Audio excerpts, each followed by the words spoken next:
Welcome back to our channel. நான் ரீசெண்டாக ஒரு லேப்டாப்பை ஆன்லைனில் பர்ச்சேஸ் பண்ணியிருந்தேன். ஸோ அந்த லேப்டாப் பற்றின ஃபுல் டீட்டெயில் அண்டு ரிவ்யூ பற்றின இன்ஃபர்மேஷன் இந்த வீடியோக்குள்ளே பார்க்கலாம்.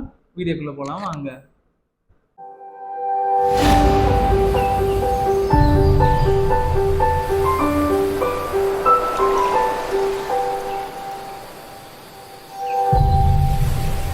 இந்த லேப்டாப்பை நான் ஃப்ளிப்கார்ட் ஆப்பில் தான் வாங்கியிருந்தேன். ஸோ இந்த லேப்டாப்போட ப்ரைஸ் வந்து பார்த்தீங்கன்னா அரௌண்ட் 61,000 தான். ஸோ அப்படி 61,000க்கு இந்த லேப்டாப்பில் என்ன இருக்குன்னு கேட்குறீங்களா? நம்ம கண்டிப்பாக இந்த வீடியோவில் பார்த்து தெரிஞ்சுக்கலாம். ஸோ இந்த ப்ராடக்டோட லிங்க்கை நான் கீழே டிஸ்கிரிப்ஷன் பாக்ஸில் கொடுக்குறேன், மறக்காமல் செக் பண்ணி பாருங்கள். இந்த லேப்டாப் தான் நம்ம வெயிட் பண்ணிட்டு இருந்த Asus TUF Gaming F15 series.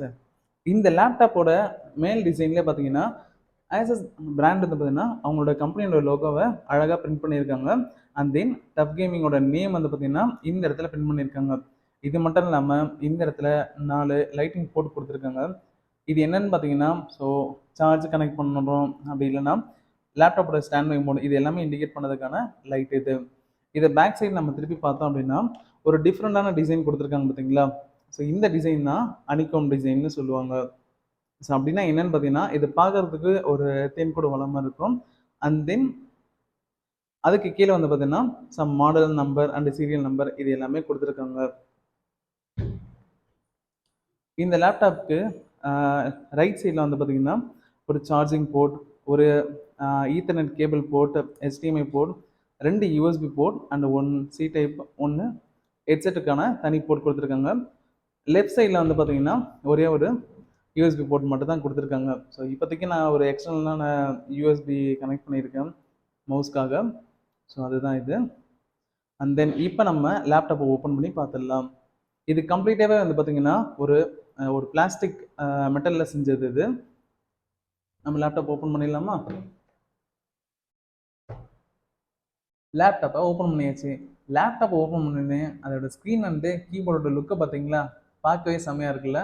கண்டிப்பாக, ஏன்னா இது ஒரு கேமிங் லேப்டாப்பு. ஸோ இதோட Asusோட பிராண்ட் நேம் வந்து பார்த்தீங்கன்னா ஸ்க்ரீனோட சென்டர்லேயே கொடுத்துருக்காங்க. இதோட ஸ்க்ரீனோட ரெஃப்ரெஷ் ரேட் வந்து பார்த்தீங்கன்னா 144 Hz அண்டு ஸ்க்ரீன் வந்து பார்த்தீங்கன்னா கொஞ்சம் பெரிய சைஸாக கொடுத்துருக்காங்க. 15.6 இன்ச் டிஸ்பிளே இது. அது மட்டும் இல்லாமல் நம்மளுக்கு ரைட் கார்னர் எஜ்ஜில் வந்து பார்த்தீங்கன்னா பவர் பட்டன் கொடுத்துருக்காங்க. அந்த சென்டரில் ஸ்பீக்கருக்கான தனி ஒரு போர்ட்டே வந்து பார்த்தீங்கன்னா இருக்குது. இது மட்டும் இல்லாமல் கீபோர்டில் இந்த 4 கீஸ் மட்டும் வந்து பார்த்தீங்கன்னா டிஃப்ரெண்டான கலர் கொடுத்துருக்காங்க, ஏன்னா இது கேமிங் லேப்டாப் அப்படின்றதுனால. இது மட்டும் இல்லாமல் கீபோர்டு வந்து பார்த்தீங்கன்னா எல்லாமே நமக்கு ப்ரெஸ் பண்ணுறதுக்கும் யூஸ் பண்ணுறதுக்கும் வந்து பார்த்தீங்கன்னா ரொம்பவே ஸ்மூத்தாக இருக்குது. அண்ட் தென் இங்கே சென்டரில் ஒரு பெரிய டச் பேட் கொடுத்துருக்காங்க. ஸோ இதுவுமே யூஸ் பண்ணுறதுக்கு கொஞ்சம் யூசர் ஃப்ரெண்ட்லியாக தான் இருக்குது. இங்கே ஒரு ஸ்டிக்கர் கொடுத்துருக்காங்க பார்த்தீங்களா? இந்த ஸ்டிக்கரை நான் உங்களுக்கு வீடியோவில் மேலே ஒரு இமேஜாகவே கொடுக்குறேன். இதில் என்னென்ன இருக்குன்னு பார்த்தீங்கன்னா, லேப்டாப்புக்கு பேக் சைடில் பார்த்த ஹனிகோமோட ஃபீச்சர் டிசைன் இருக்குது. இந்த லேப்டாப் கம்ப்ளீட்டாகவே RGB சப்போர்ட் இருக்குது. அண்ட் தென் மிலிட்ரி சர்டிஃபைடு இருக்குது. தென் இது மிலிட்ரி கிரேட். இது இங்கே செல்ஃப் கிளீனிங்கும் இருக்குது. Wi-Fi 6 சர்டிஃபைடு சப்போர்ட் இருக்குது. DTHோட எக்ஸ் அல்ட்ரா சவுண்ட் எஃபெக்ட் இருக்குது. இது மட்டும் இல்லாமல் இங்கே கீழே வந்து பார்த்தீங்கன்னா இது என்ன கிராஃபிக்ஸ் கார்டு அப்படின்ற நேம் கொடுத்துருக்காங்க. இதில் இன்பில்டாகவே ஒரு 4GB கிராஃபிக்ஸ் கார்டு இதில் கான்ஃபிகர் பண்ணியிருக்கு. இதோட ப்ராசஸர் வந்து பார்த்தீங்கன்னா நான் வாங்கினது இன்டெல் கோரோட i5 ப்ராசஸ் சப்போர்ட் தான் 10th ஜென்ரேஷன். இப்போ நம்ம லேப்டாப்பை ஆன் பண்ணி பார்த்துடலாம். லேப்டாப் ஆன் பண்ணோடனே கீபோர்டில் பார்த்தீங்களா ஒரு லைட்டிங்கோட எஃபெக்ட் வருது. அண்ட் தென் இந்த லேப்டாப் வந்து பார்த்தீங்கன்னா நம்மளுக்கு குயிக்காகவும் லான்ச் ஆகிடும்.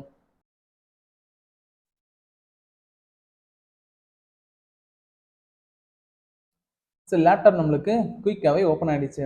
இதில் சம் அப்ளிகேஷன்ஸ் நான் டிஃபால்ட்டாக இன்ஸ்டால் பண்ணியிருக்கேன். ஸோ நெக்ஸ்ட்டு இந்த லேப்டாப்போட பர்ஃபார்மன்ஸ் எப்படி இருக்குன்னு நம்ம பார்க்கலாம். இந்த லேப்டாப்பில் விண்டோஸ் 10 OS வந்து பார்த்தீங்கன்னா இம்பிள்டாகவே அவங்க இன்ஸ்டால் பண்ணி கொடுத்துருவாங்க. ஸோ நான் விண்டோஸ் 10 அண்ட் விண்டோஸ் 11, ஸோ இந்த 2 OSலையுமே நான் normal usage and gaming usage இது ரெண்டையுமே நான் டெஸ்ட் பண்ணி பார்த்தேன். ஸோ ரெண்டுத்துலேயுமே இந்த சிஸ்டமோட பர்ஃபார்மன்ஸ் நல்லாவே இருக்குது.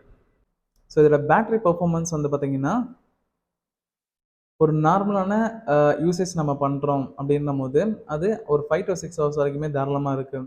ஆனால் இதுவே நம்ம கேம் ப்ளே பண்ணுறோம், இந்த மாதிரி ஒரு ஹெவி யூசேஜ் நம்ம பண்ணுறோன்னா ஒரு 2 ஹவர்ஸ் நம்ம மினிமம் யூஸ் பண்ணுறோம்னா 50% ஆஃப் சார்ஜ் வந்து பார்த்தீங்கன்னா கன்சப்ஷன் எடுக்குது. ஆனால் இது மற்ற லேப்டாப்பை கம்பேர் பண்ணுறோம் அப்படின்னா மற்ற லேப்டாப் வந்து பார்த்தீங்கன்னா இந்த 2 ஹவர்ஸ் கேம் ப்ளே பண்ணுறோம் அப்படின்னும்போது அது 70% சார்ஜ் வந்து பார்த்தீங்கன்னா கண்டிப்பாக கன்சப்ஷன் ஆயிருக்கும். பட் இது கேமிங் லேப்டாப் அப்படின்றதுனால இது 50% சார்ஜஸ் மட்டும் தான் நம்மளுக்கு எடுத்தது. அண்ட் தென் நெக்ஸ்ட் நம்ம இது கேமிங்கோட பர்ஃபார்மன்ஸ் எப்படி இருந்துச்சு அப்படின்றத நம்ம பார்க்கலாம். கேமிங் பர்ஃபார்மன்ஸை பொறுத்த வரைக்கும் நான் இதில் God of War and Assassin கிட் இந்த மாதிரியான ஒரு ஹெவி யூசேஜ் கேம்லாம் நான் இன்ஸ்டால் பண்ணி யூஸ் பண்ணி பார்த்தேன். ஸோ கேமிங்கை பொறுத்த வரைக்கும் எந்த பிரச்சனையும் இல்லை, எந்த இடத்துலையுமே லேப்டாப் ஹீட் ஆகலை, அண்ட் தென் எந்த இடத்துலையுமே ஸ்டக் ஆகலை, ஸ்மூத்தாகவும் இருந்து, அண்ட் தென் கிராஃபிக்ஸ் வந்து பார்த்தீங்கன்னா செமையாக ப்ளே பண்ண முடிஞ்சிச்சு. ஸோ இந்த லேப்டாப்பில் நம்ம ப்ளே பண்ணுறதுக்கு எந்த பிரச்சனையும் இல்லை, நல்லாவே இருக்குது. ஸோ ரேம் பொறுத்த வரைக்கும் நம்மளுக்கு இதில் 8 GB ரேம் வந்து பார்த்தீங்கன்னா இன்பில்டாக கான்ஃபிகர் பண்ணி கொடுத்துருக்காங்க. அதோட வெர்ஷன் வந்து பார்த்தீங்கன்னா DDR4. இது நார்மலான ஒரு யூசேஜ் பண்ணுற யூசர்ஸ்க்கு இல்லை காலேஜ் ஸ்டூடெண்ட்ஸ், ஸோ இந்த மாதிரி ஆளுக்கு வந்து பார்த்தீங்கன்னா அந்த 8 GB ரேம் இன்பில்டாக கொடுத்துருக்கிறத தாராளமாக யூஸ் பண்ணிக்கலாம். பட் நான் அடிஷ்னலாக வந்து பார்த்தீங்கன்னா இன்னொரு 8 GB ரேம் வந்து பார்த்தீங்கன்னா சேம் வெர்ஷனில் வாங்கி கான்ஃபிகர் பண்ணியிருக்கேன். ஸோ எதுக்காக பார்த்தீங்கன்னா நம்ம நார்மல் யூசேஜ் மட்டும் பண்ண போகிறது இல்லை. ஸோ ஆஸ் ஏ யூடியூபராக நம்ம அடிஷ்னலாக ஒரு எடிட்டிங் நம்ம பண்ணுவோம். ஸோ இதனால் வந்து பார்த்தீங்கன்னா நம்மளோட வேலை குயிக்காக முடிச்சிட முடியும், அண்ட் தென் குவாலிட்டியாகவும் கொடுக்க முடியும். என்னை பொறுத்த வரைக்கும் இந்த லேப்டாப்புக்கு ஓவரால் ரேட்டிங் நான் எவ்வளோ கொடுப்பேன்னு பார்த்தீங்கன்னா 5 ரேட்டிங்க்கு ஸோ அதிகபட்சம் நான் ஒரு 4.2 கொடுப்பேன். ஏன்னா அந்தளவுக்கு இந்த லேப்டாப் கண்டிப்பான ஒர்த்தான ப்ராடக்ட் தான். நம்ம வீடியோட எண்டுக்கு வந்தாச்சு. ஸோ இந்த லேப்டாப் பற்றின மற்ற ஸ்பெசிஃபிகேஷன் எல்லாமே நான் கீழே டிஸ்கிரிப்ஷன் பாக்ஸில் கொடுக்குறேன்.